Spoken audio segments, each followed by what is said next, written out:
nabathi khamba uyokufuna iproof wakhamba waya ngekosini kwaNzunzaphofu bambhalela incwadi ethoko ukuthi sibawa ninikele umntwana i-leave ngoba uyokuphetha isiko. And then ke umntwana wasubmita incwadi leyo wathi bona isubmita wakhamba wayokwenza isiko.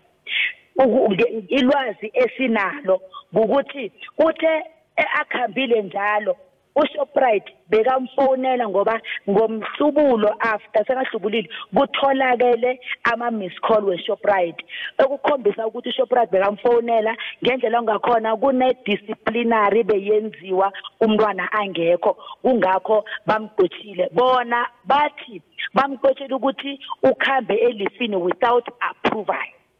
I-leave yakhe was disapproved. So thina sisithaba samaNdebele sithi akukhonakali ukuthi i-leave yomntwana ibe disapproved ngebanga lokuthi uyokwenza isiko.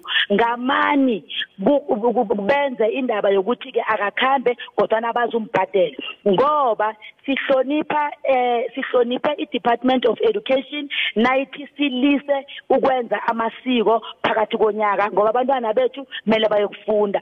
Ngalokho sinenzeke ezi5 simaNdebele ukuthi senze isiko lethu labantazana lamaNdebele.